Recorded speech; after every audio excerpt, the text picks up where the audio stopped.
રામ નારાયણ રામ। શિક્ષણ પદ્ધતિ કેવી રીતે બદલવી અને ભણતરના મામલે બાળકોનું ધ્યાન કેવી રીતે રાખવું આ એક મહત્વપૂર્ણ વિષય છે।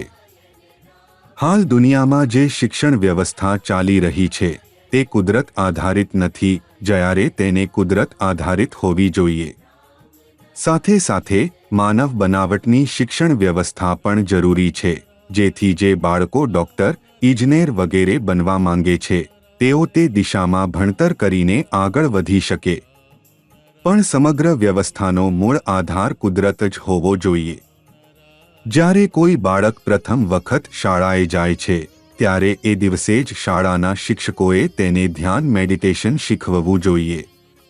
જો બાળકો પહેલો દિવસથી જ ધ્યાન કરવું શીખશે તો તેમની અંદર સંતુલન અને શિસ્ત વિકસશે, જેને તેઓ જીવનભર અનુસરી શકશે। આ તમામ શાળાઓમાં ફરજિયાત હોવું જોઈએ। બાળકોના પ્રથમ ગુરુ તેમના માતાપિતા હોય છે, તેથી તેઓએ પોતે પહેલા ધ્યાન શીખવું જોઈએ અને પછી પોતાના બાળકોને પણ શીખવવું જોઈએ। દરેક વ્યક્તિએ કુદરતના મહત્વને સમજવું જોઈએ અને પોતાના બાળકોને પણ તેનું જ્ઞાન આપવું જોઈએ। જો કોઈ બાળક ધ્યાન કરશે તો તેની અંદરના લગભગ 2 અબજ આત્માઓ શાંત થશે અને તેનું મન સ્થિર બનશે। જેમ શાળામાં ભણતર પહેલા પ્રાર્થના કરાવવામાં આવે છે, તેમ પ્રાર્થના પછી બાળકોને ધ્યાન કરાવવું પણ આવશ્યક છે। માતા પિતાએ પણ પોતાના બાળકોને ધ્યાન કરાવવું જોઈએ। જેમ ભૂખેલો બાળક માતાના નિયંત્રણમાં નથી આવતો, તેમ 2 અબજ આત્માઓ પણ ત્યાં સુધી નિયંત્રણમાં આવતી નથી જ્યાં સુધી તમે ધ્યાન નથી કરતા। અમે રાજા છીએ, આપણું વિવેક આપણું મહામંત્રી છે અને આપણું મન, જેમાં 50 કરોડ આત્માઓ હોય છે, આપણા સૈનિકો છે। જો આ બધું નિયંત્રણમાં નહીં રહે તો એ આપણા સામે જ થઈ જશે।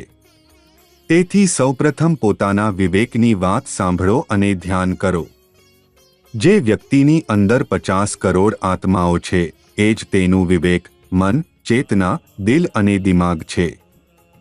જો આ બધું સ્વસ્થ રહેશે તો વ્યક્તિ પણ સ્વસ્થ રહેશે।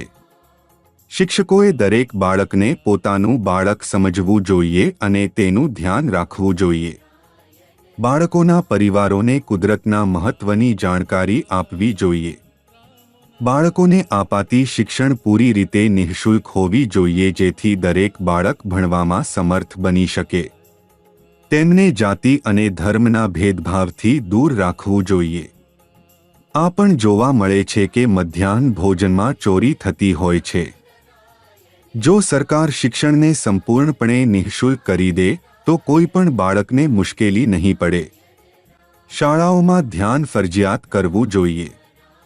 જો તમે તમારા બાળકને ધ્યાન કરાવશો તો બીજા બાળકો અને આસપાસના લોકો પણ તેને જોઈને શીખશે। ધ્યાન કરવાથી ભૂખ ઓછી લાગે છે અને આમાં કોઈ ખર્ચો પણ થતો નથી, તેથી દરેકે ધ્યાન જરૂર કરવું જોઈએ।